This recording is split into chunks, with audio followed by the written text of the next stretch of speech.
guys, Radio Dave here, up for another episode, just a little quick one of In the Mind of the Artist, and I'm joined all the way from Germany across the pond with B-PHREAK, who's hopping in with the Zoom call with us today to talk about his new track with Mixa Records, Whiplash, but we'll get into that. We'll get into that in a few minutes. First, I want to talk about B-PHREAK. Man, how you doing all the way over in Germany? Hey, man, great. Nice to speak to you. Yeah, it's been crazy in Germany, and we have some great experiences here with the music, and I really enjoy talking to you, but it took a long time to realize our interview, but now I'm very happy to have you here. Yes. Yeah, me as well. Thanks so much for popping in. I know we had to massage the time zones a little bit to try and get it to work, but we finally were able to line it up, and that's super excited to talk to you today. So, B-PHREAK, you've been in the industry a while, correct? Like, you didn't start out in electronic music, though, did you? You played in bands, is that correct? Yes, that's correct. I started my music career as a singer in a kind of metal rock punk band in the late 80s, beginning of the 90s. Had my first experiences, and after that I was always an open-minded guy.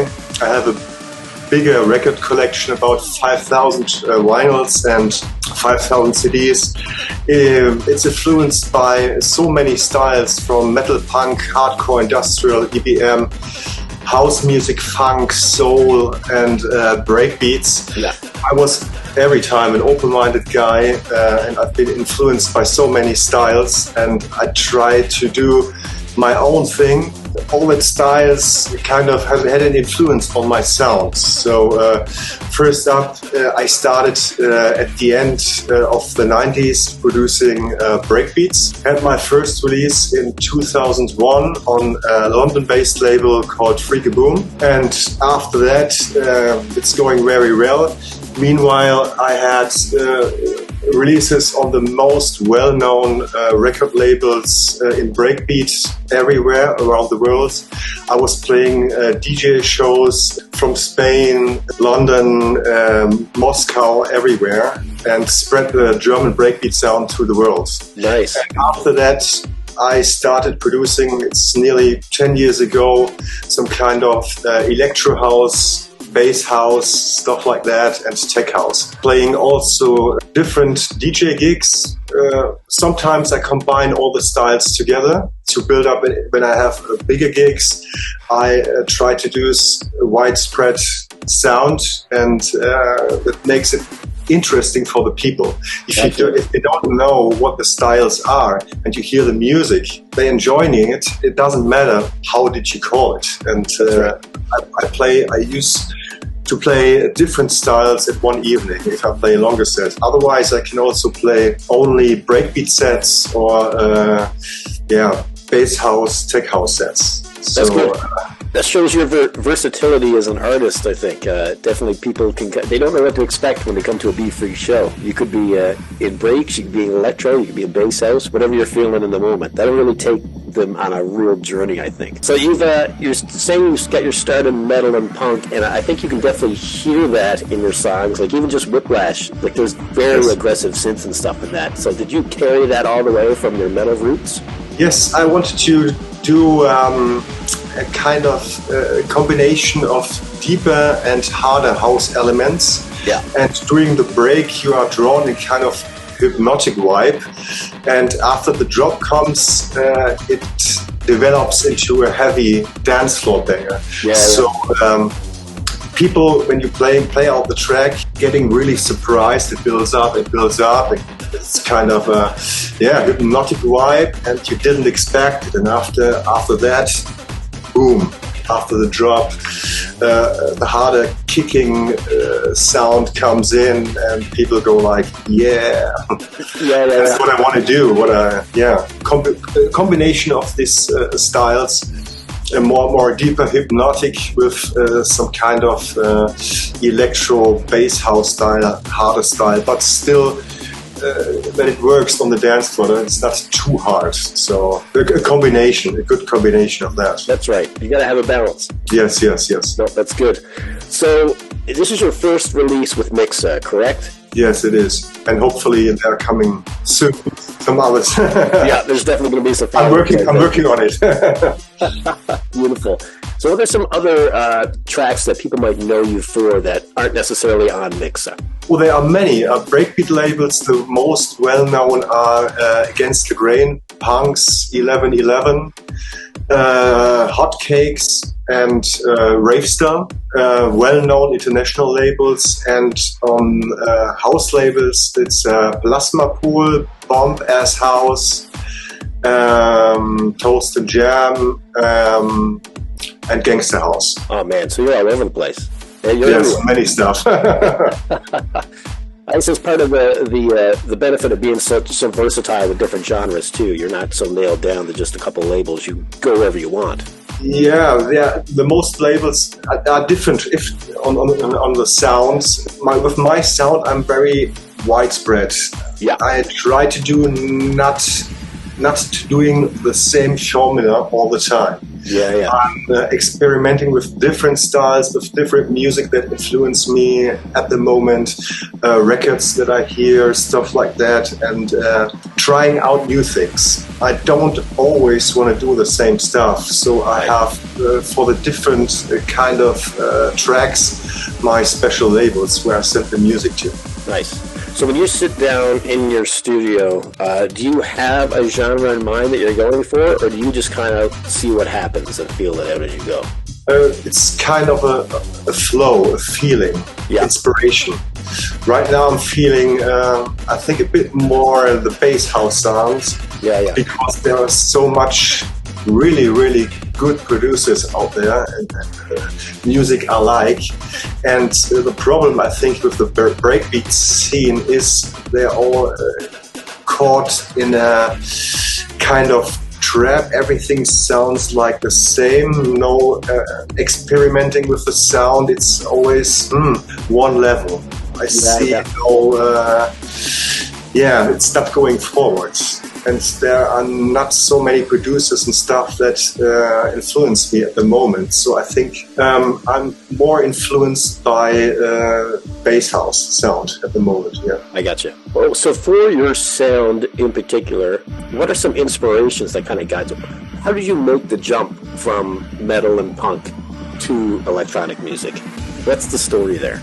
Yeah, as I said, I'm always open-minded man, and I like different kinds of music. And at the end of the 80s, beginning of the 90s, I had some friends going to the first rave parties, and I go like, I'm not really sure about this, but let's have a try.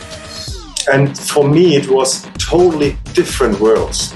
Other people enjoying music together, it was that feeling. I never felt before in a music community. You feel kind of at home.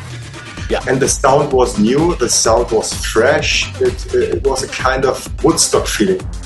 It was completely new, and I go like, wow, this is I love it. And going to more and more rave parties, and at this time also was my first contact with the Prodigy. I think these guys are one of my biggest influences. I was on a Prodigy concert, and I got goosebumps like this. And it was kind of this a special moment if you stay in the middle of the crowd and get goosebumps like this, and you feel it, you feel the music, and you say, yes, I want this. I want this energy. I want to be. I want to produce my own music. There are no other people who can say something about it. I can do my own thing, and I want to try it. And I want to capture the feeling, the emotion. And Prodigy, I think the Prodigy stands for that. This pure energy, the awesome combination of kind of punk style with electronic music and still danceable. The people would be crazy, and I hear that, and I was going like, wow, I love it. I try to produce music like that. Not the same, but also that's the reason why I started producing breakbeats. So the Prodigy brought me to that, and all the parties. I was raving all in the 90s from the beginning till the end. I got some friends and club owners and stuff like that. I spent the whole time in clubs, and later on I was DJing by myself and started producing. So this was for me the beginning of a career from DJ and producer. Yeah, and I loved it. I still love it. So did you start DJing first or producing first? Which club? DJing. In the middle of the 90s, I started DJing. How long were you doing that before you decided, I got to start making my own shit?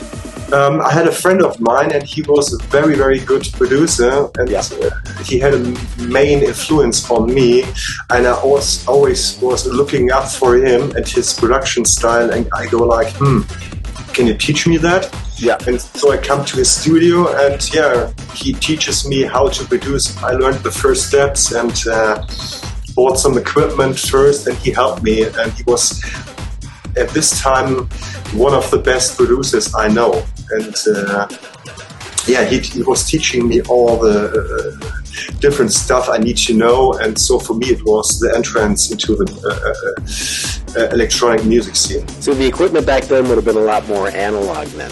It was really much analog stuff, a Kai sampler and analog desk and stuff like that. Yes, it's totally different to right now. And I also miss my records. There was a time, first up I was DJing with records, and I still do sometimes, but it was a different feeling. To produce on equipment like this, it was what I think a bit more real. You have to put everything on knobs, everything was kind of analog, and you have to think about how to realize sounds. And you have not so much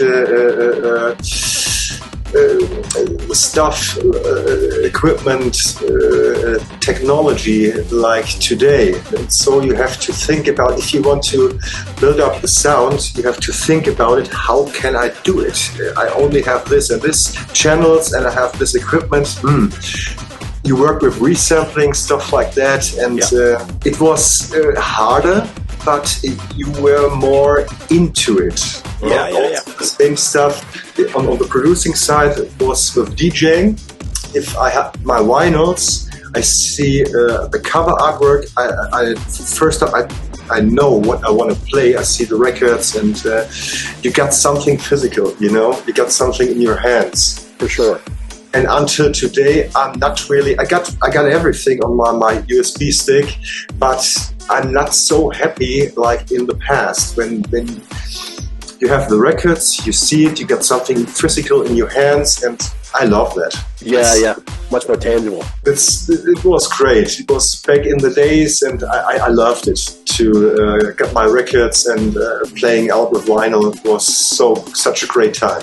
So do you use any analog in your production today, or are you strictly just software now?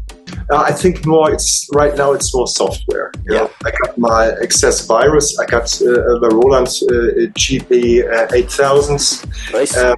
I worked with these synthesizers, and mostly I work on software. I think I sampled my old synths that I had. I was producing many sounds, collecting them, reworked them, and got that in my list and work with them. But right now, I think I do more on software. I gotcha. It's the way of the world right now. Fantastic. So what's ahead for B-PHREAK? What's coming up in the future? What can we look forward to? There are coming some releases on labels like Mudpie, Plasma Pool, Toast and Jam Records. I have a new booking agency called Spam, Spanish guys, and hopefully very soon some international gigs. Maybe I have also some friends. I have some friends in the USA, and maybe some gigs in the USA too. Beautiful. We'll have to get you who knows? Hopefully, fingers crossed. Now Whiplash, that's out on pre-order, or it's out available on Beatport right now, correct? It is, yes. And that'll be available on streaming platforms next week? I think so, yeah. Beautiful. And you can buy it everywhere. Bernie, man, it was so good to talk to you today. Is there anything else you want to go over before we say goodbye today? I got nothing really special at the moment, but maybe I have some ideas. We can do a second interview if you're up to it. Yeah, once we get you back on the road, we'll line it up again. It was very nice to talk to you, man. You as well. Thank you so much, B-PHREAK, for chatting with me today.